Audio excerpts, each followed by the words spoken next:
नहीं पिताश्री नहीं, मुझे तो इस गुप्त मंत्रणा की कोई आवश्यकता ही नहीं दिखती है। हाँ, यदि आप मुझे आज्ञा दें तो मैं अकेले ही बंदरों और भालुओं से सजी उस वनवासी राम की सेना को दंडित कर सकता हूं। मूर्खों जैसी बातें करके तुम लंकेश्वर रावण को ही नहीं स्वयं को भी भ्रमित कर रहे हो युवराज मेघनाद। युद्ध प्रारंभ हुए अभी कुछ ही समय हुआ है। किनारान तक दुरागम और महोदर जैसे कई बलशाली राक्षस वीर शत्रु के हाथों मारे गए। तीनों लोकों में विजय का ध्वज फहराने वाली राक्षस सेना की दशा दुर्दशा तक पहुंच गई है। और तुम कहते हो कि मंत्रणा की आवश्यकता नहीं। युद्ध प्रारंभ हो जाने के पश्चात मंत्रणा की नहीं, प्रदर्शन की आवश्यकता होती है। ज्येष्ठ काकाश्री, मुझे अपनी शक्ति पर अभिमान है। मैंने देवराज इंद्र को अपनी शक्ति से बंदी बनाया था। जिसकी शक्ति पर उस वनवासी राम को इतना अभिमान है, उस हनुमान को बांधा था मैंने। ब्रह्मा के वरदान की आड़ में तुमने देवराज इंद्र को पराजित तो किया था इंद्रजीत, पर इतना तो बताओ कि महावीर हनुमान को बंदी बनाकर भी तुम्हें क्या मिला? ध्वस्त हो गई कीर्ति लंका की।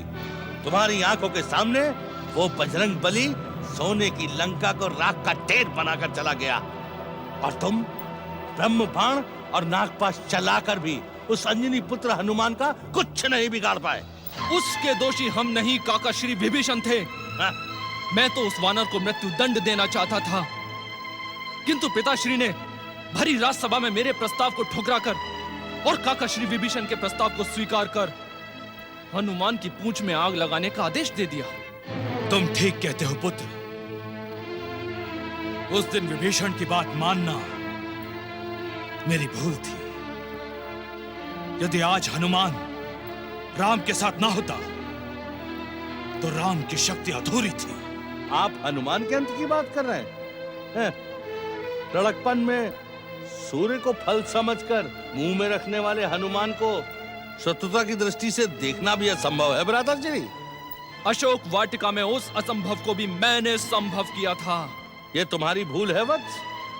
संसार के बंधन काटने वाले हनुमान जी लंका की सैन्य शक्ति, अस्त्र शस्त्र की संख्या और रणनीति का अनुमान लगाने के लिए ही तुम्हारे बंधन में बंधे थे। यह असत्य है। पुत्र मेघनाद की वीरता पर मिथ्या आरोप है।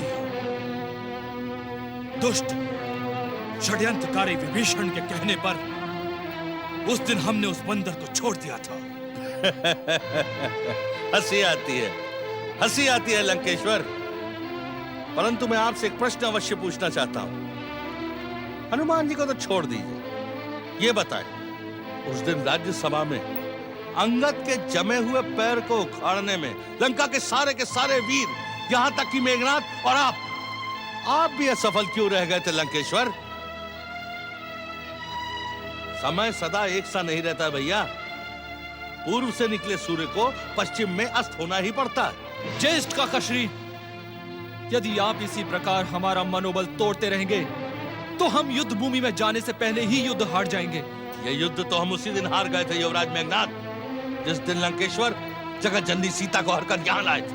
हम यहाँ वाद विवाद के लिए नहीं, लंका की राक्षस सेना का मनोबल बढ़ाने के लिए एकत्रित हुए हैं। युद्ध तो प्रारंभ हो गया है महाबली कुंभकर्ण। अब या तो शत्रु मरेगा या फिर हम वीर गति को प्राप्त होंगे, पर युद्ध नहीं रुकेगा। हम सबको युद्ध लड़ना ही होगा। यही युद्ध का नियम है और रावण की मर्यादा।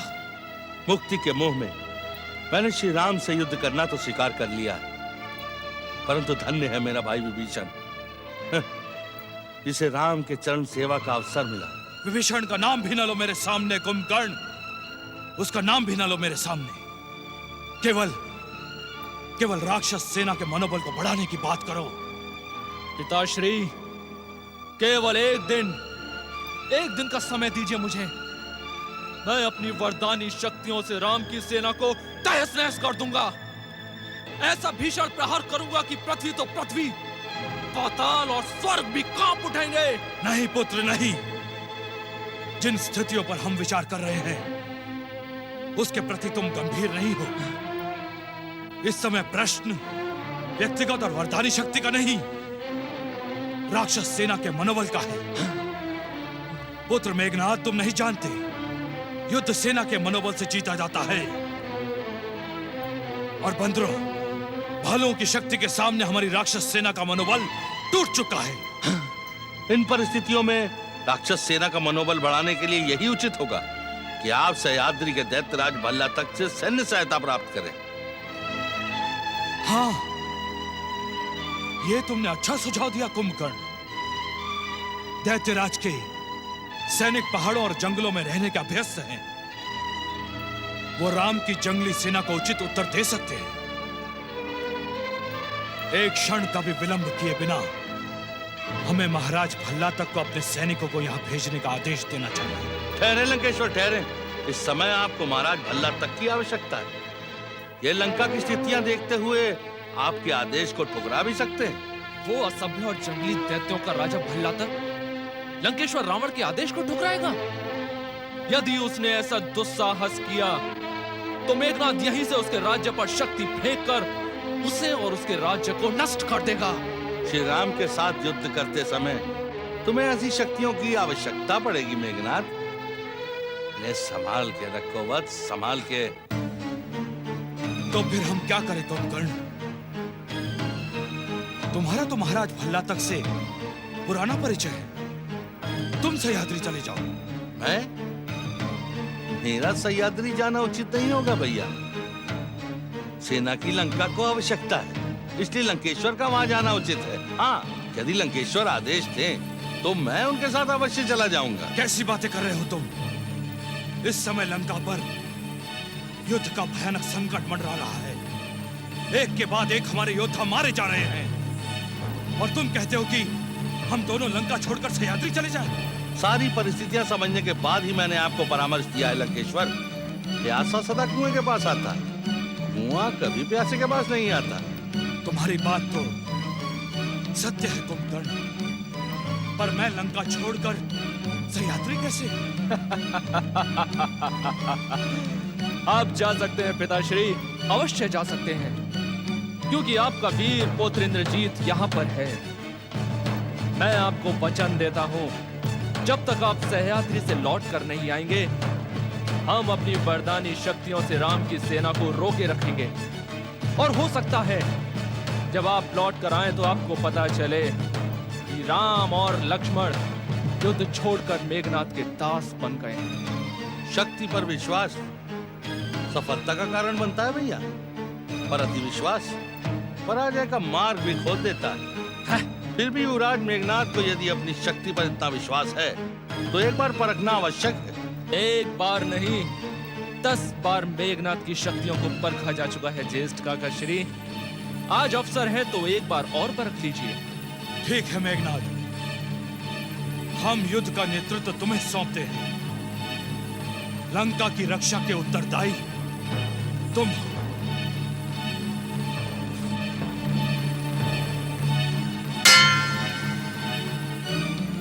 लंकेश्वर की जय हो। आज्ञा लंकेश्वर।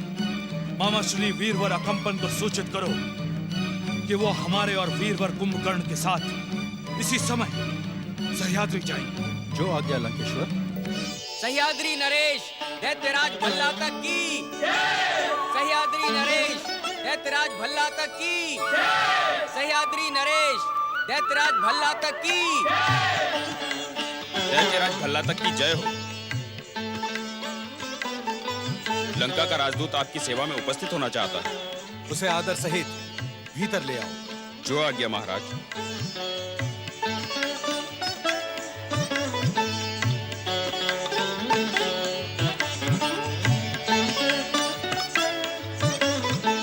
दैत्यराज भल्ला तक की जय हो। दैत्यराज, राक्षस दैत्य और असुरों के गौरव को सारे संसार में प्रचारित करने वाले राक्षस कुल शिरोमणि लंकेश्वर रावण अपने छोटे भाई वीर कुंभकर्ण के साथ शीघ्र ही यहाँ पधारने वाले हैं।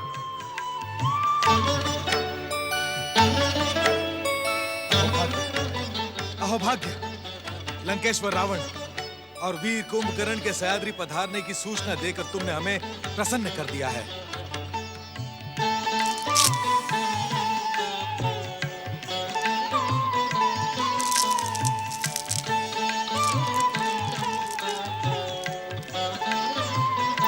सह्याद्री के राजपुरुषों,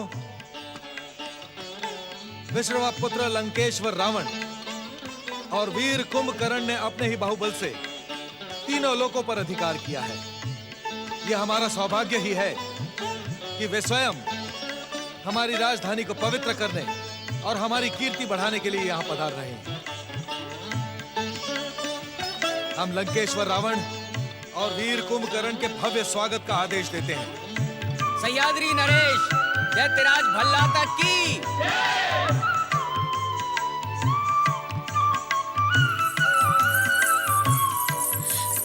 पिताश्री, पिताश्री मैं क्या सुन रही हूँ? तुमने सत्य सुना है पुत्री। हम भी तुम्हें लंकेश्वर रावण और वीर वर कुंभकर्ण के आने की सूचना देने आ ही रहे थे। ये वही महाराज कुंभकर्ण है ना, जिनकी कथाएं आप मुझे बचपन में सुनाया करते थे? हाँ राजकुमारी, आज वे अपने बड़े भाई के साथ सह्याद्री का सौभाग्य बढ़ाने यहाँ पधार रहे हैं। हमें तन और मन से उनका स्वागत करना है पुत्री। पिताश्री, राक्षस कुल शिरोमणि लंकेश्वर रावण और वीर कुंभकर्ण की। राक्षस कुल शिरोमणि लंकेश्वर रावण और वीर कुंभकर्ण की। राक्षस कुल शिरोमणि लंकेश्वर रावण और वीर कुंभकर्ण की। पधारें लंकेश्वर।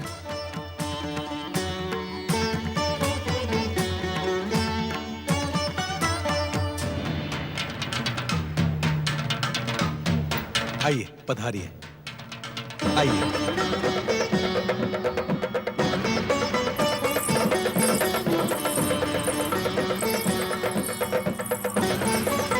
राक्षस कुल शिरोमणि लंकेश्वर रावण और वीर कुंभकर्ण की। राक्षस कुल शिरोमणि लंकेश्वर रावण और वीर कुंभकर्ण की।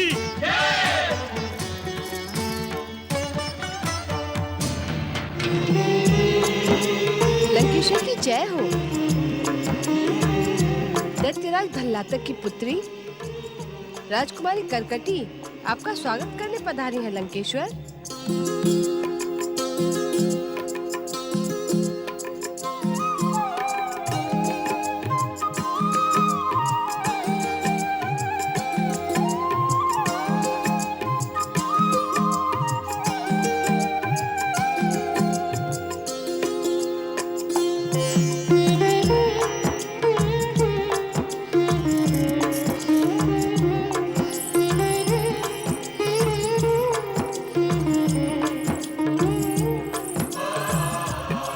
लंकेश्वर रावण, सह्याद्री का ये शीतल पेय आपकी यात्रा की थकान मिटा देगा।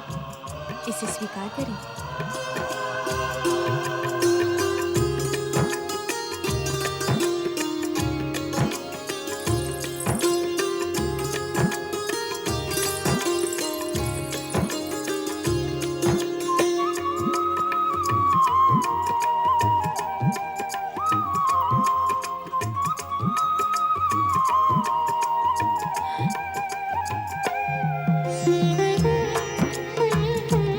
लगता है आपकी प्यास शांत नहीं हुई। ये प्यास कभी शांत नहीं होगी राजकुमारी,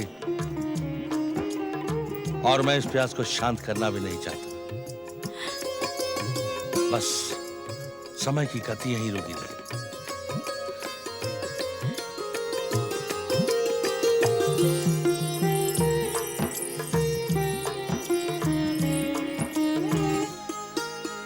राक्षस कुल शिरोमणि लंकेश्वर, इस सिंहासन पर विराजमान हो।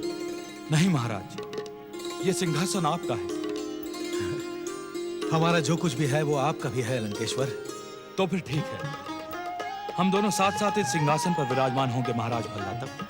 नहीं नहीं लंकेश्वर, हम स्वयं को आपके साथ बैठने योग्य नहीं समझते। सारा संसार आपके पराक्रम से मुग्ध है लंकेश्वर। हम तो केवल आपकी सेवा में खड़े रहना चाहते हैं। विनम्रता और सहजता तो कोई महाराज अल्लाह तक से सीखे।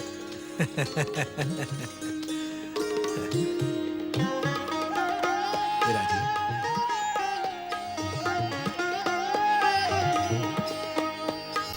लंबे समय बाद आपको देखने का अवसर मिला है वीरवर कुंभकर्ण। हम प्राय आपकी वीरता की चर्चा किया करते थे। हमारी पुत्री राजकुमारी करकटी तो वर्षों से आपको देखने के साथ लिए बैठी है। हम जब भी आपकी वीरता की चर्चा किया करते तो वो उत्सुक होकर एक के बाद एक प्रश्न करती। तो यूं समझ लीजिए, देवयोग से राजकुमारी करकटी के प्रश्नों का और उनकी जिज्ञासा का समाधान करने ही हम यहाँ आए।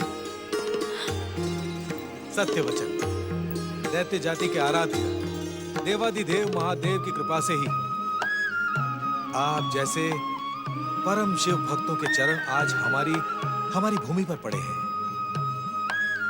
इस समय राजकुमारी करकटी की प्रसन्नता का अनुमान लगाना असंभव है। एक बात कहूं महाराज भल्लातर, आपने राजकुमारी करकटी के साथ बहुत अन्याय किया है। ये आप क्या कह रहे हैं वीरवर? जब राजकुमारी के भीतर मुझसे मिलने की इतनी इच्छा थी तो आप इनको लेकर के लंका क्यों नहीं आए?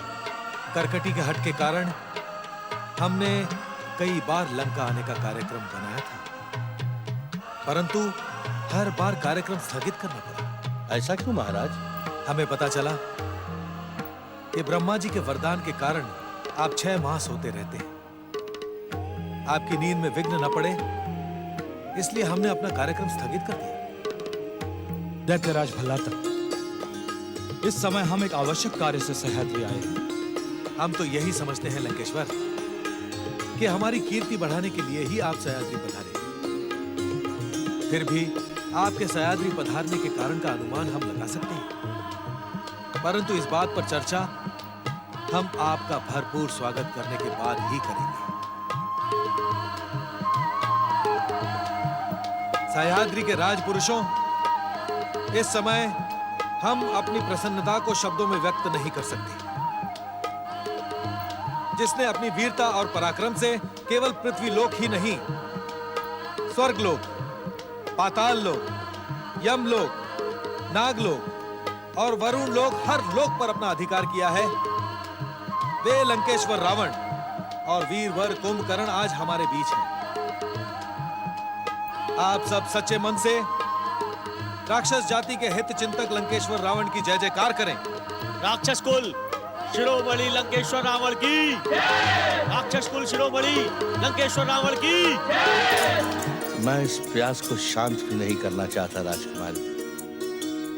मैं तो चाहता हूं कि समय की गति यूं ही रुकी रहे, आप मुझे देखती रहें और मैं यूं ही शीतल पेय पीता रहूं। आप देखती रहें, मैं पीता रहूं।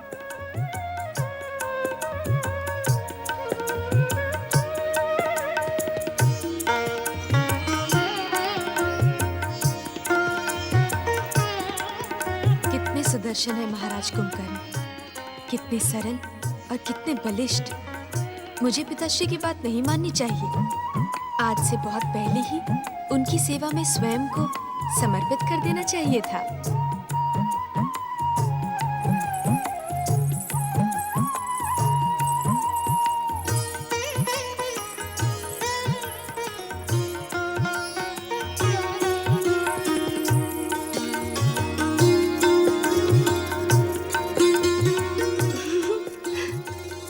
आप जिनके विचारों में खोई है ना राजकुमारी, वे है ही ऐसे। हर कन्या उन्हें देखकर अपनी सुध बुध भुला देती है। तुम किसकी बात कर रही हो रक्तांबरी? उन्हीं की, जिन्हें देखकर हमारी राजकुमारी की सुध बुध खो गई। हमसे ना छुपाओ राजकुमारी, हमने तो राजसभा में ही आपके समर्पण को पहचान लिया था। तुम बहुत चतुर हो गई हो रक्तांबरी। इसमें चतुराई क्या है राजकुमारी?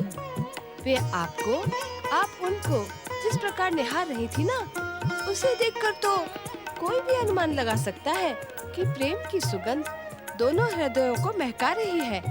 महाराज कुंभकर्ण है ही ऐसे, बलिष्ठ शरीर, लंबा कद और मुख पर एक बालक की तरह भोलापन, अद्भुत, अद्वितीय। रक्तांबरी, अब जब तू मेरे मन की बात जान ही गई है, तो किसी भी प्रकार महाराज कुंभकर्ण से मेरी भेंट का प्रबंध कर दे। उनसे मिलने के लिए मेरा हृदय तड़प रहा है। इस तड़प को शांत करने का उपाय है मेरे पास। मैं अभी इसी समय आपकी भेंट महाराज कुंभकर्ण से करवा सकती हूँ। कैसा उपाय है? राजकुमारी, हम दोनों अतिथि सेवा की भावना से महाराज कुंभकर्ण के पास जाएंगे। नहीं रत्नांबरी, मैं ये नहीं कर सकती। मुझे लाज आती है। अरे, एक ओर से तो कहती हो कि भेंट करा दो और दूसरी ओर कहती हो कि लाज आती है। आपको अपनी लाज को तो त्यागना ही पड़ेगा राजकुमारी। तू समझ नहीं रही है रत्नांबरी। यदि मैं राजमहल में उनसे मिलूंगी तो लोग चर्चा करेंगे। मैं तो उनसे एकांत में मिलना चाहती हूँ, अपने मन की कहना चाहती हूँ और उनके मन की सुनना चाहती हूँ। पर वे क्या एकांत में मिलने का प्रस्ताव स्वीकार करेंगे? करेंगे क्यों नहीं? तूने ही तो कहा था, प्रेम के फूल की सुगंध आप दोनों को महका रही है। तू बस मेरा एक काम कर, तू उनकी सेवा में प्रस्तुत हो जा और अवसर मिलते ही मेरा निवेदन दे देना। जैसी राजकुमारी की आज्ञा। आपकी कृपा से मुझे महाराज की सेवा में जाने के साथ साथ अपनी चतुराई दिखाने का अवसर भी मिल जाएगा।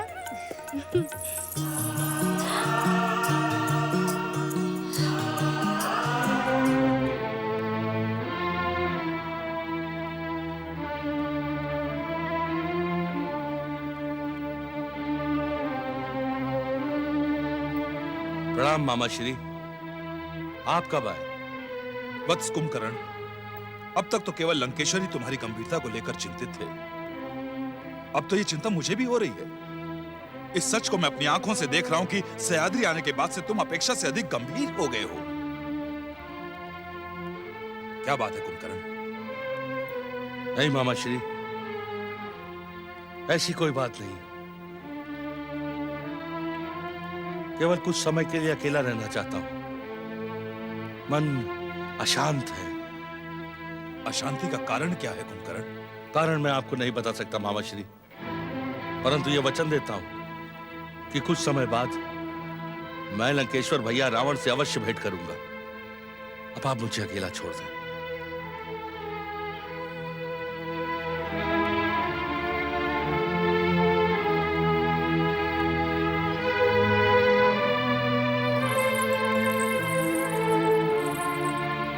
अनुमान तो ठीक ही था मेरा। महाराज कुंभकर्ण भी उसी प्रकार विचारों में खोए हैं, जिस प्रकार कुछ देर पहले हमारी राजकुमारी करकटी खोई थी। अर्थात प्रेम का फूल दोनों ही ओर सुगंध बिखेर रहा है।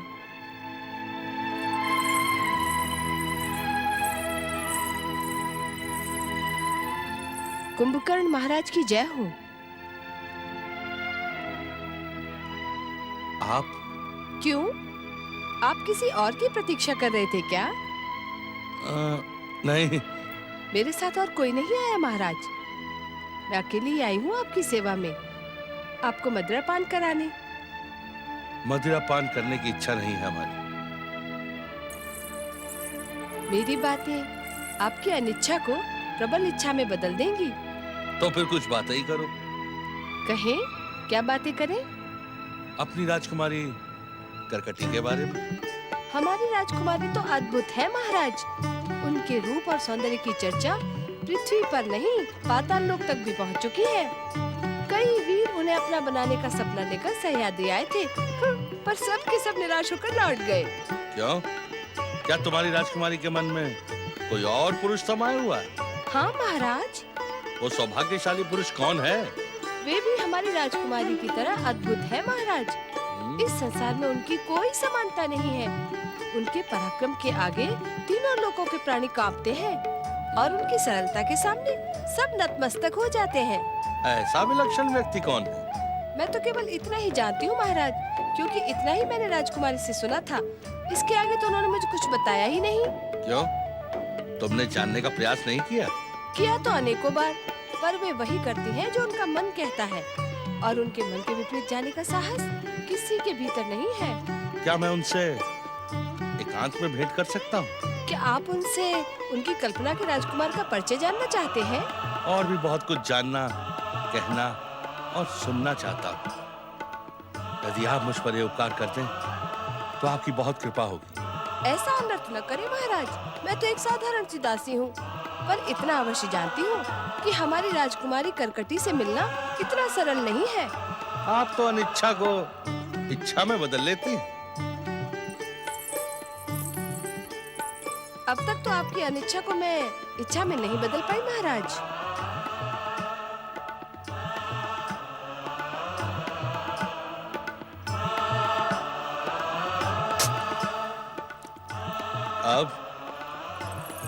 अब तो प्रयास करना ही होगा, और भेंट हो या ना हो ये तो राजकुमारी की इच्छा पर ही निर्भर करता है। वैसे मुझे उनसे भय बहुत लगता है। आपको भयभीत होने की कोई आवश्यकता नहीं। मैं जानता हूँ हमारी भेंट का प्रस्ताव सुनकर राजकुमारी करकटी प्रसन्न हो जाएंगी। यदि आपको अपनी बात पर इतना ही विश्वास है तो संध्या काल में राजमहल के पीछे वन प्रदेश में आ जाइएगा।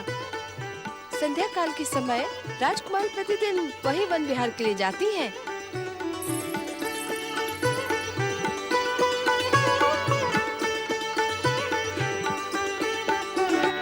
तेरी चतुराई तो प्रशंसा योग्य है रक्तांबरी,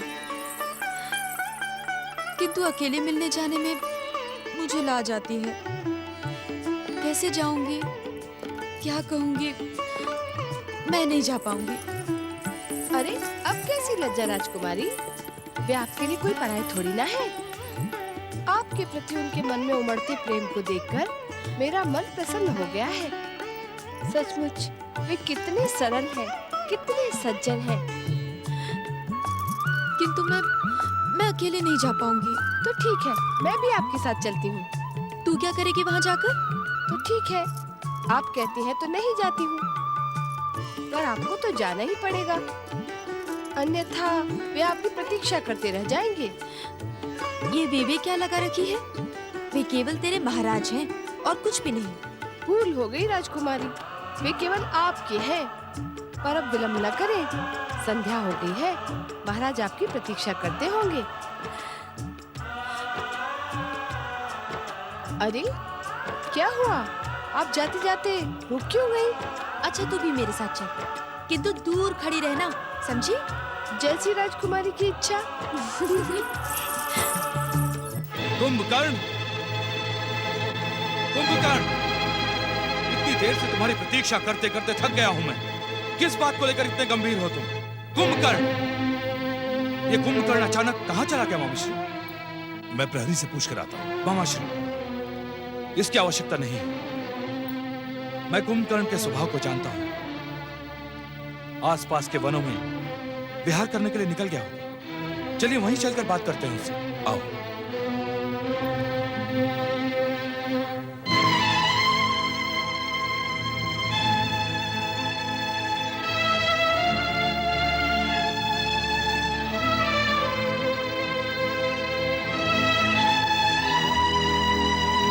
क्या बात है, राजकुमारी अभी तक आई क्यों नहीं?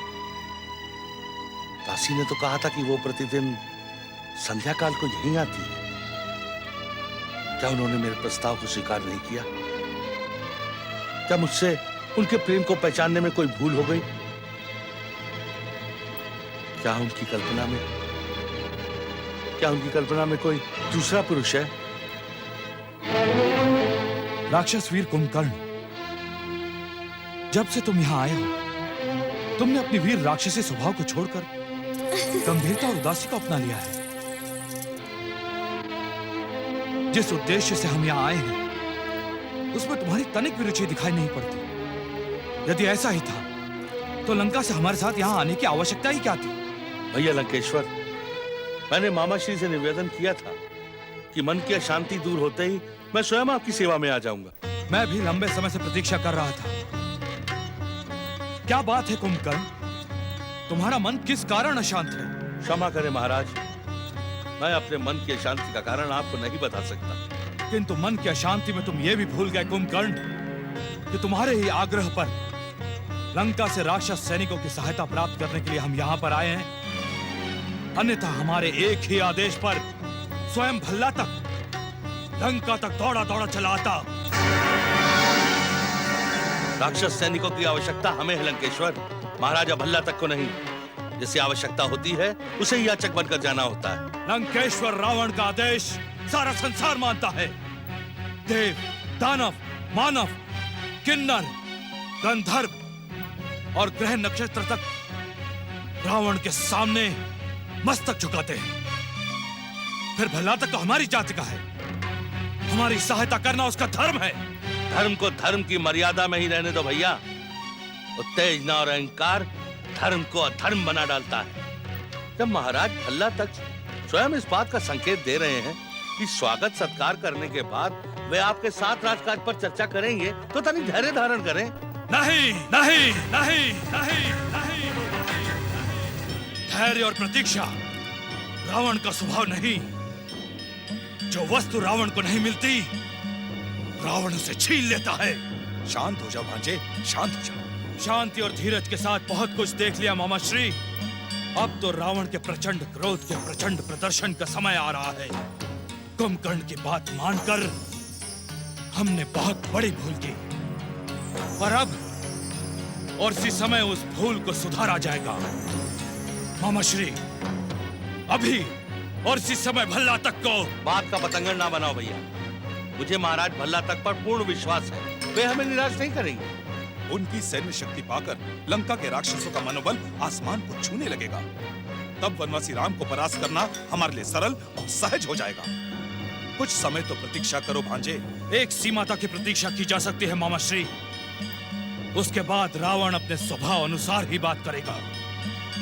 तब यह भला तक भी रावण का आदेश एक सेवक के समान मानेगा। चलिए मामा श्री।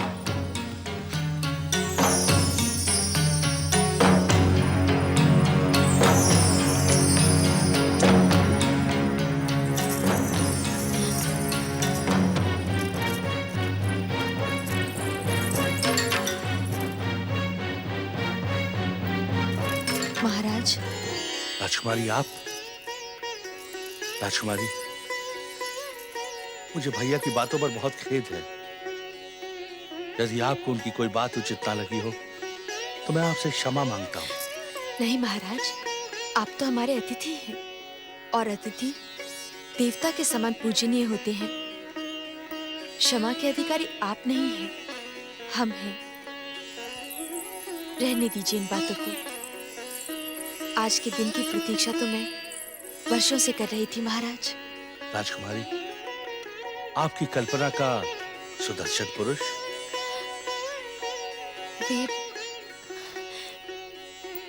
वे आप ही हैं महाराज। नारायण नारायण। बचपन से ही पिताश्री से आपके पराक्रम की कथाएं सुना करती थी और उन्हीं कथाओं को सुनकर मैंने स्वयं को आप पर समर्पित कर दिया था। राजकुमारी, आपको देखकर मुझे भी ऐसा ही लगा था, परंतु मैं आपसे क्षमा चाहता हूँ राजकुमारी। मैं अपने आप को आपके योग्य नहीं समझता। ये आप क्या कह रहे हैं महाराज? आपके इस विचार का कारण? कारण है ब्रह्मा जी का वरदान। इस वरदान के कारण मैं 6 मास तक सोता रहता हूँ। मुझे सोता हुआ देखकर आप ना जाने हृदय में क्या सोचेंगी राजकुमारी। आप इस बात की चिंता ना करें महाराज। चिंता कैसे ना करूं राजकुमारी। प्रेम में स्वार्थ नहीं होता। अपने सुख के लिए आपके हृदय को दुख पहुंचाऊं, ये तो अनुचित है राजकुमारी। मैंने आपसे कहा ना, आप इस बात की चिंता ना करें। मैं आपको अपने साथ जागने के लिए विवश कर ही दूंगी। आइए प्रस्थान करें। देवर्षि, जो मैं देख रहा हूं, क्या आपने भी वही देखा? नारायण नारायण। भला भगवान भोलेनाथ की कृपा से जो तुम्हें दिख रहा है वो मुझे क्यों नहीं दिखाई पड़ेगा? देवर्षि, मैं अपने जीवन में पहली बार राक्षस और असुरों को इस प्रकार प्रेम की हंसी हंसते देख रहा हूं। क्या हम ये समझ लें कि ये क्रूर और दुष्ट राक्षस अपना स्वभाव छोड़कर प्रेममय बन गए हैं? नारायण नारायण। देवराज, जब आप देवता प्रेम के परम मूल्य को त्याग कर स्वार्थ और रास रंग में लिप्त रहने लगे हैं, तो भला भगवान भोलेनाथ की कृपा से प्रेम अपना पांव कहीं न कहीं तो पसारेगा ना देवराज। देवर्षि, कभी कभी तो हमें प्रसन्न हो लेने दिया करें। नारायण नारायण, अवश्य देवराज अवश्य। आपको प्रसन्न होने का पूर्ण अधिकार है, परंतु आपकी ये प्रसन्नता कुछ ही क्षणों के लिए स्थायी है। जब तक ये प्रेम में दृश्य दिखाई पड़ेंगे, तब तक रावण और कुंभकर्ण जैसे महायोद्धा भूलकर भी स्वर्ग पर आक्रमण नहीं करेंगे। देवराज, ये शुभ समाचार आप देवी शची और अन्य देवताओं को दे सकते हैं। ओम नमः शिवाय।